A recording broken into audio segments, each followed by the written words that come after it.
Hello everyone, welcome back to World Aquarium Singapore. So World Aquarium Singapore is all about fishes, aquarium fishes, pets and more. Alright, so if you're new to the channel, consider subscribing and smash the subscribe button and like button.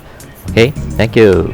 And in the last episode we talked about filtration system. Alright, so today let's continue with a few more filtration system. So the next filter system which I'm going to share with everyone is the air powered box filter. Alright, this is a very versatile small little filter box. Most likely you will see this before inside aquarium shops. They're selling as a clear plastic case. Alright, so this is a very small and very good system where you can put in your chemical filtration, mechanical filtration, and also your biological filtration. All right, and also most importantly, this is not expensive. You can use this for your small aquarium, small to medium aquarium. All right, so and especially it together it has a air and as an air pump, so it acts as a very good and inexpensive way to filter and oxygenate your aquarium tank. All right, so let's deep down more on the undergravel filtration. Alright, for undergravel filtration, previously it was the mainstream aquarium filtration method. Alright, until then after that more different types of filtration which I mentioned in my previous video. Alright, if you haven't seen my previous video, please check on my previous video on what different type of filtration system. Alright, so let's go back to the undergravel filtration. Alright, undergravel filtration, you got it's best to have both sides of your tank to have the undergravel filtration water flow. Alright, and we also discussed that the gravel, what type of gravel do you need to use. You need to use a standard gravel around 2 to 3 mm or 0.08 to 0.014 inches. Alright, size for those gravel, so that a lot of water can flow through your bed into your undergravel filtration plate. Alright, and also like I say in my previous video, please do not use fine sand and all those. It will clog your whole system and make your undergravel filtration system to fail. Alright, and in case you want to use undergravel filtration for your bigger fishes, those like cichlid, oscars, and tilipias, those diggers fishes, you need to put like 2 layers of gravel. Alright, standard gravel, and between the 2 layers you can put some plate, alright, or flexible mesh, or separator mesh which has a lot of holes or dividers, so that water can flow through the mesh and through your second layer. So even if your fish dig at the first layer of your gravel, it won't break, so-called break your whole undergravel filter system. Okay, one disadvantage of the undergravel filtration is that a lot of dirt, you notice, will be stuck inside your gravel. Alright, so you need to also wash and siphon them out, using a siphon pipe, and to make sure that you won't get too much ammonia inside your gravel. Alright, so that is a must, and your water won't turn brownish once you stir up, or your fish stir up your gravel. So another way to do this is to use the reverse flow undergravel filtration method. Alright, so one thing is that you also call you can pre-filter all your water inlet using the mechanical filter method. Then your undergravel filtration will act as a biological method, so at least you got 2 types.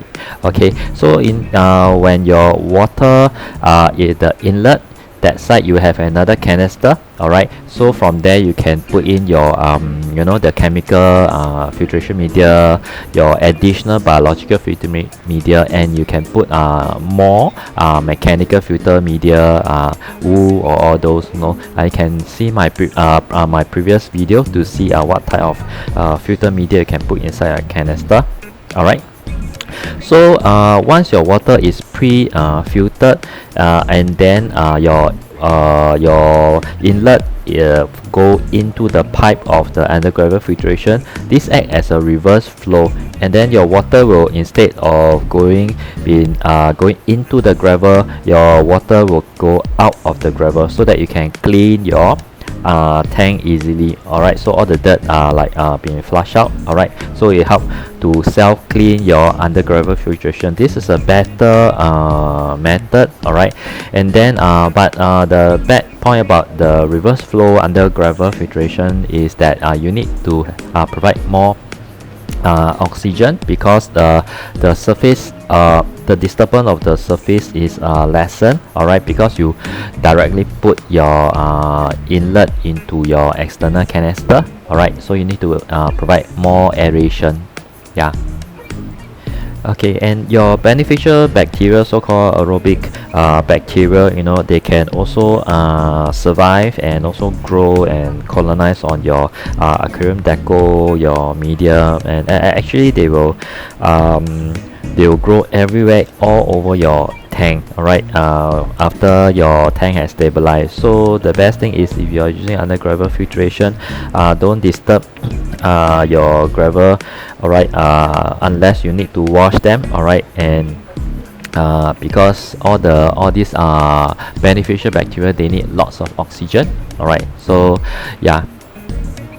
So next, let's talk about water flow, you know, and what type of how much water flow do you need inside your tank. Alright, so the answer is the type of water flow, it really depends on what type of fish you want to grow and rear inside your fish tank. Alright, so like some fishes, they like strong current, so you need to provide more water flow. Some, example like betas, you know, they like slower, like muddy rice pond area, so you can provide oxygen or aeration, but maybe block some of the oxygen aeration with plants and deco. Alright, and another important factor is the filter turnover rate. So what is this, you might ask? So this is defined by the gallons per hour.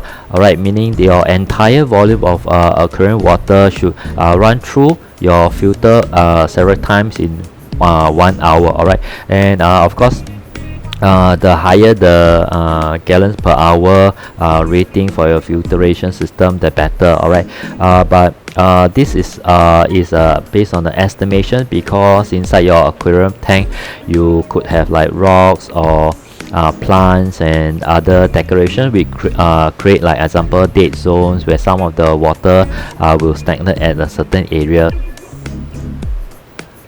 So for example, a filter system that has a stable example 100 gallon per hour may be assumed to have the strength to process all your aquarium water, or in a 10 gallon aquarium tank. Alright, example, in 1 hour for 10 times. So, and like what I said just now, this is just an estimation. This is not 100% accurate calculation. Why I say that is because due to your plants, your rocks, your gravel, and other maybe blockages to your filter inlet. Alright, and the main benefit of a good turnover rate or filter turnover rate is that there will be increased oxygen level, you know, like of a result of a better water circulation across your water surface. And also the more important thing is removal of your fish poo, the ammonia.